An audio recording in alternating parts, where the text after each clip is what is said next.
இன்றைய தினம் மாண்புமிகு தமிழ்நாடு முதலமைச்சர் சி ஜோசப் விஜய் அவர்களினுடைய தலைமையில் ஒரு அவசர கூட்டம் நடைபெற்றது. அந்த கூட்டத்தில் பல்வேறு விஷயங்கள் விவாதிக்கப்பட்டது.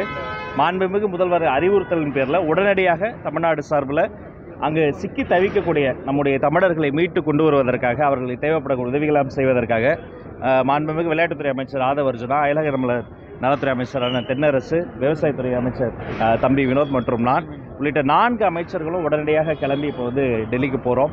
அங்கே இருக்கக்கூடிய நம்முடைய கட்டுப்பாட்டு அறையை குறித்து, அவர்கள் செய்து வரக்கூடிய பணிகள் குறித்து சட்டமன்றத்தில் நாங்கள் பேசியிருக்கிறோம். இல்லை என்ன சிக்கல்னா, இது அவங்களுடைய லாஸ்ட் கான்டாக்டை ரிசோர்ஸ் பண்ணுறதுல பெரிய சேலஞ்ச் இருக்குது. முதல்ல ஒரு குரூப் அப்படின்னு நினச்சோம், 57 பேர் நினச்சோம். ஆனால் இப்போ பார்க்கிற பொழுது இன்று காலையில் கிடைத்த தகவல் படி 1க்கும் மேற்பட்ட குழுவினர், அப்போ தமிழ்நாட்டிலேருந்து போனவங்க மட்டுமே கிட்டத்தட்ட 103 பேர் சற்றப்போ இருப்பாங்கங்கிறது தெரிய வருது. அப்போ அதில் கிட்டத்தட்ட 26 பேர் உடனடியாக அவர்கள் கான்டாக்ட் எஸ்டாப்ளிஷ் பண்ண முடிஞ்சது.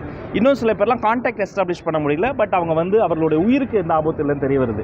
இன்னும் சில பேரை அவங்கள ரீச் பண்ணவே முடியல. அப்போ அவங்களுடைய பிலோட் ஒன்ஸ், அவங்களுடைய ஃபேமிலி மெம்பர்ஸ்லாம் இங்கே நிறைய பேர் நிறைய பரிதவிப்பில் இருக்காங்க. அப்போ இந்திய அரசோடு நம்முடைய தூதரக அதிகாரிகளினுடைய ஒத்துழைப்போடு அவர்களுக்கு தேவைப்படக்கூடிய முதல் உதவி, அவர்களுக்கு தேவைப்படக்கூடிய மருத்துவ உதவி மற்றும் அவர்களை உடனடியாகங்கிறது எவ்வளோ வேகமாக ரெஸ்கியூ பண்ண முடியுமோ அதையெல்லாம் ரெஸ்கியூ பண்ணி டெல்லி கொண்டு டெல்லியிலிருந்து தமிழ்நாட்டை கொண்டு வருவதற்கான அந்த முன்னெடுப்புகளை எல்லாம் தீவிரப்படுத்துவதற்காக மாண்புமிகு தமிழ்நாடு முதலமைச்சர் அவர்களுடைய அறிவுறுத்தல் பேரில் இப்போ நாங்கள் அவசரமாக உடனே கிளம்பி அங்கே விரைகிறோம்.